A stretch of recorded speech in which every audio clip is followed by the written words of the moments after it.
Imagine that one day you meet someone over social media and he begins to make you feel special. Hey, they're beautiful. You begin to create a strong relationship. I love you. Suddenly, things change unexpectedly. You are a bad person and everybody hates you. The world is a better place without you. There could be many ways this story could end, but unfortunately, in the case of Megan Meyer, this ended in suicide. On October 17, 2006, Megan was found hanged in her closet as a result of a friend's mother who pretended to be the boy who had her head over heels.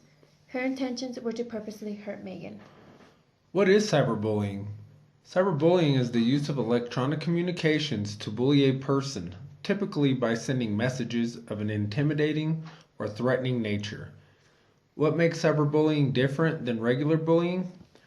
With regular bullying, it is a face-to-face conflict. The victim can find a safe place, the amount of onlookers is limited, and the bully can be identified and deal with the consequences. On the other hand, cyberbullying has no time limit, the victim cannot find a safe place, the audience is much wider, the bully can be anonymous, and have no geographical limitations. Taylor Hillridge had everything. Until her online life crashed into her real life. Look, somebody figured out my password and they hacked my profile. Find out how words can hurt. Help. I have done it. See what happens to a victim of bullying behind the computer screen. I have been times before. I just felt so alone.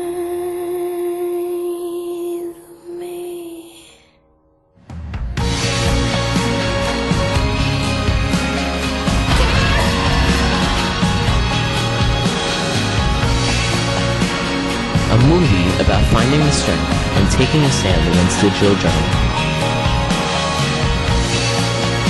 There's nothing wrong with asking for help.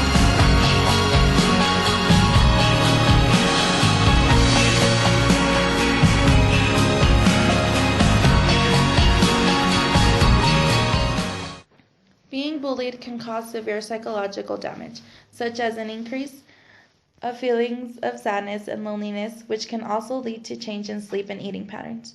When someone has been bullied, it lowers their self-esteem, resulting in loss of interest for activities, such as low grades or even dropping out of school. They seek ways to escape the pain, and as an easy way out, they begin to use drugs and alcohol, raising suicidal thoughts. We normally tend to believe that the only ones being damaged are the people being bullied, but we never put into consideration the damage that can be caused when they are the bully. As a result, the bullies tend to engage in early sexual activity and use alcohol and drugs. At a young age, they become involved in fights and vandalism, leading to dropping out of school. As adults, they have higher rates of criminal convictions and traffic citations and are more likely to be abusive towards their partners or children. In both cases, being the bully or being bullied can lead to an unhealthy lifestyle, both physically and psychologically. According to Cyberbullying Research Center, the statistics demonstrate the most common used forms of technology in between 10 to 18 years old. This can provide us with information as to why teenagers are much more vulnerable to be involved or victimized by cyberbullying because they are constantly using technology. In 2010, out of a random sample of 10 to 18-year-olds in a large school district in southern United States, about 20% of the students confessed to have cyberbullied someone in their lifetime. In the previous 30 days, roughly 4% confessed to have posted a mean or hurtful picture online of someone, and roughly 3% created a mean or hurtful webpage about someone. Out of the 4,441 students randomly selected between the ages of 10 to 18 years old in 2010, roughly 21% confessed to have been cyberbullied in their lifetime. In the previous 30 days, roughly 14% have had mean or harmful comments online directed towards them. 17% have been cyberbullied in one or more ways 2 or more times. According to the Cyberbullying Research Center, in 2010, roughly 8% more females were cyberbullied over their lifetime than males. Although the percentage of females who have been cyberbullied is higher, males are still as susceptible to victimization.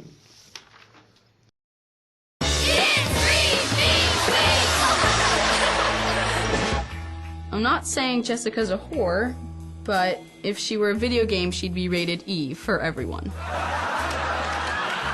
Guys, Eric isn't gay. He just prefers the company of men.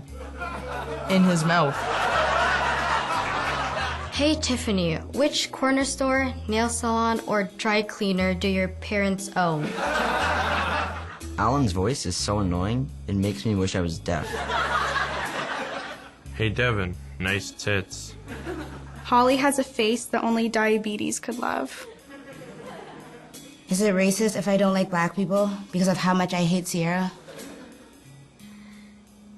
You're a huge loser. Ethan, are your parents brother and sister because your face looks retarded? No one likes you. Do everyone a favor. Just kill yourself.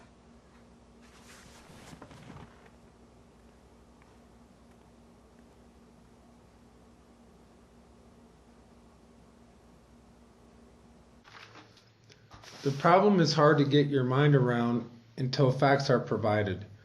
43% of teenagers have been bullied. 68% of teenagers think it's a problem. 90% of teenagers ignore the problem.